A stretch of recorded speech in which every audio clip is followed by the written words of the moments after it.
Hi, hello friends, welcome to our YouTube channel. Today's lunch recipe munakkada curry.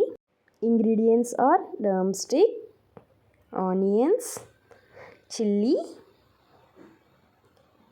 salt, chilli powder and milk.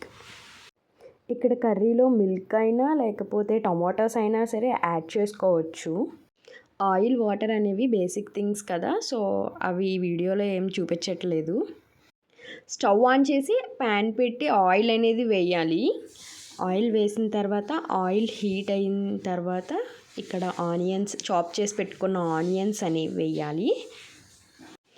Onions అనేవి బాగా మగ్గనివ్వాలి. తర్వాత chillies అనేవి add చేసుకుందాం. ఇక్కడ ఆనియన్స్ చిల్లీస్ అనేవి బాగా మగ్గితేనే కర్రీ అనేది టేస్ట్గా ఉంటుంది. చూసారు కదా, ఇక్కడ onions and chillies golden reddish కలర్లోకి వచ్చాయి.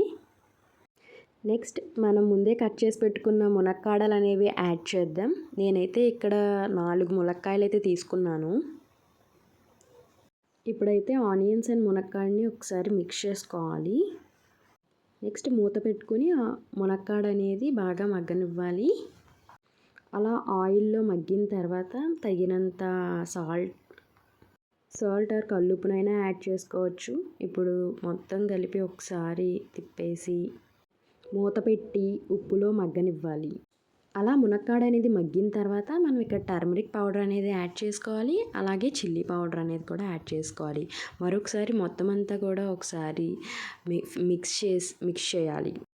మునక్కాడ అనేది విరిగిపోకుండా చాలా టైం వరకు ఇక్కడ ఇలా మిక్స్ చేస్తూ ఉంటే కర్రీ అనేది చాలా టేస్ట్గా ఉంటుంది. అంతా మిక్స్ అయితే చూసారు కదా, ఇక్కడ మునక్కాడ అనేది ఆయిల్లో మగ్గుతుంది. ఆయిల్లో తేలేంత వరకు మగ్గనివ్వాలి. నెక్స్ట్ వాటర్ అనేది యాడ్ చేసుకోవాలి.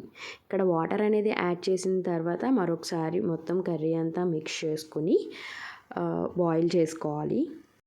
మూత పెట్టి కొంచెం సేపు ఉడకనివ్వాలి. మునక్కాడ బాగా మెత్తగా కుక్ అవ్వాలంటే 1 గ్లాస్ ఆఫ్ వాటర్ అనేది యాడ్ చేసుకోవాలి. ఇక్కడ కర్రీ అనేది బాగా ఉడికింది. ఇప్పుడు మనం మిల్క్ ఆర్ చింతపండు రసం అయినా సరే యాడ్ చేసుకోవచ్చు. మన ఇష్టం. మీకు ఏమైనా ఇష్టం లేకపోతే స్కిప్ చేయొచ్చు మిల్క్ అనేది. ఆర్ చింతపండు పులుసు ఇష్టమైన వాళ్ళు చింతపండు పులుసు అయినా సరే యాడ్ చేసుకోవచ్చు. అలా రకరకాలుగా వేస్తారు కదా. టొమాటోస్ అయినా సరే వేసుకోవచ్చు. టొమాటో వేసినా సరే చాలా బాగుంటుంది ములక్కాడ. యాక్చువల్లీ కుకింగ్లో నేను బిగినరే. నేను నేర్చుకునే సింపుల్ ఐటమ్స్ని మీతో షేర్ చేసుకుంటున్నాను. ఫైనల్లీ మునక్కాడ కర్రీ అనేది రెడీ అయిపోయింది. సర్వింగ్ బౌల్లో సర్వ్ చేసుకోవడమే. రోటీస్ అండ్ రైస్లోకి మునక్కాడ కర్రీ అనేది చాలా టేస్ట్గా ఉంటుంది. ట్రై చేయండి.